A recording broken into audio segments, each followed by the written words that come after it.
நம்மள நிறைய பேர் ஒரு பிசினஸ் ஆரம்பிக்க ஆசைப்பட்டிருப்போம். பட் கடைசி வரைக்கும் ஆரம்பிக்காமே போயிருப்போம். ரீசன் வந்து பாத்தீங்கன்னா, எப்படி ரெஜிஸ்டர் பண்ணணும், எப்படிப்பட்ட பிசினஸ் கவர்மெண்ட் ரெகக்னைஸ் பண்ணுன்றத நமக்கு தெரியாம இருந்திருக்கும். இந்த வீடியோல பாத்தீங்கன்னா, நீங்க பிசினஸ்க்கு என்னென்ன விஷயங்கள் ப்ராப்பரா வச்சிருந்தா அது பிசினஸ் கன்சிடர் பண்ணப்படும். அது வந்து லோன் வாங்கலாம் பிளஸ் பிசினஸ் டெவலப் பண்ணலாம் பார்க்க போறோம். ரொம்ப சிம்பிளா சொல்றேன். இவ்வளவு சேவ் பண்ணி வச்சுக்கோங்க.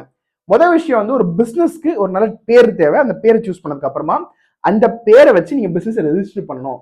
ரொம்ப சிம்பிளா சொல்றேன். எடுத்தோடனே பிரைவேட் லிமிட்லாம் போக தேவையில்ல. Will go for simple registration. For example Udyam registration பண்ணணும். உதயம்ன்றது வந்து பாத்தீங்கன்னா நீங்க தான் ப்ரொப்ரைட்டர்ன்றப்போ உங்க பேர் உங்க ஆதார் கார்டுலாம் கொடுத்து உதயம் ரெஜிஸ்ட்ரேஷன் சொல்லிட்டு ஒன்று பண்ணீங்க வச்சுக்கோங்களேன்.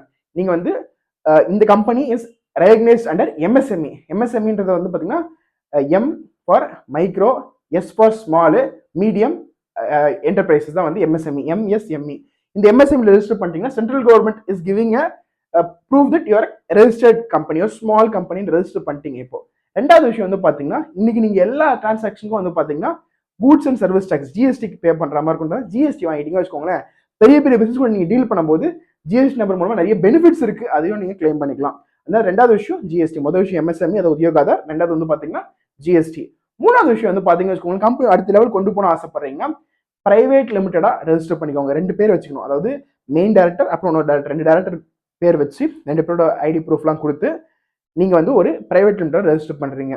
ரெஜிஸ்டர் பண்ணதுக்கு அப்புறமா இதை வந்து ஸ்டார்ட் அப் இந்தியா அப்படின்ற ஸ்கீமோட நீங்க ரெஜிஸ்டர் பண்ணி நிறைய லோன்ஸ் கிடைக்க வாய்ப்பு இருக்கு. பிளஸ் நிறைய இடங்கள்ல வந்து பாத்தீங்கன்னா ஈஸியா நம்ம உள்ள போகலாம். அதாவது for example let's say government tenders எடுக்க போறீங்க வச்சுக்கோங்களேன், டிபிஐஐடி ரெஜிஸ்ட்ரேஷன் இருந்துச்சு வச்சுக்கோங்களேன், ஈஸியா நீங்க அதை கொண்டு வந்துடலாம். ஸோ இந்த விஷயங்களை நீங்க ப்ராப்பரா ரெஜிஸ்டர் பண்ணிட்டாலே போதும். ஃபர்ஸ்ட் விஷயம் என்ன சொன்னேன், எம்எஸ்எம்இ. ரெண்டாவது என்ன சொன்னேன், ஜிஎஸ்டி. மூணாவது வந்து பாத்தீங்கன்னா பிரைவேட் லிமிடெட் ரெஜிஸ்டர் பண்ணிட்டு, நாலாவது வந்து பாத்தீங்கன்னா டிபிஐடி சர்டிபிகேஷன் வாங்கிட்டீங்க வச்சுக்கோங்களேன், this company is a valid company. சரி, தாண்டி வேற என்னெல்லாம் வாங்கலாம் பாத்தீங்கன்னா வந்து இன்னைக்கு வந்து பாத்தீங்கன்னா ஐஎஸ்ஓ அப்படின்ற இன்டர்நேஷனல் ஸ்டாண்டர்ட் வாங்கிட்டீங்க வச்சுக்கோங்களேன், டெஃபினட்டா வந்து அது ஒரு நல்ல ஒரு பிராண்டா மக்களுக்கு எல்லாம் தெரியும். அடுத்த விஷயம் வந்து பாத்தீங்கன்னா உங்களோட லோகோ, உங்களோட இன்டெலெக்சுவல் ப்ராப்பர்ட்டிஸ்க்குலாம் வந்து பாத்தீங்கன்னா ட்ரேட்மார்க் வாங்கி வச்சிட்டீங்க வச்சுக்கோங்களேன், உங்க பிசினஸ் யாரும் திருட முடியாது. ஃபார் எக்ஸாம்பிள் இந்த பாட்டில் நான் ஒரு பிசினஸ் பண்ணிட்டு இருக்கேன், இதுல வந்து ஜூஸ் வித்துட்டு இருக்குன்ற பட்சத்துல இதே வந்து வேற ஒரு டூப்ளிகேட் பண்ணாருன்னா நான் இது வந்து ட்ரேட்மார்க் பண்ணா அவர் மேல கேஸ் கொடுத்து ஸ்டாப் பண்ண முடியும். பட் நான் ட்ரேட்மார்க் பண்ணலாம், அவர் பண்ணும்போது பிசினஸ் ஸ்பிரிட்டா ஒரு பாயிண்ட்ல அவனை கூட பெரிய மார்க்கெட் பயணிராயில நான் காணாம போயிடலாம். அதனால வந்து இந்த விஷயங்களை நீங்க மைண்ட்ல வச்சுட்டு ஒரு பிசினஸ் ரெஜிஸ்டர் பண்ணி ஆரம்பிக்கலாம். இது பண்றதுக்கு சப்போர்ட் தேவை நினைச்சீங்கன்னா இந்த நம்பர் கால் பண்ணுங்க. இவர் வந்து எனக்கு தெரிஞ்ச ஒரு கன்சல்டன்ட் தான். இவர் வந்து உங்களுக்கு பெஸ்ட் சர்வீஸ் பண்ணி கொடுப்பாரு.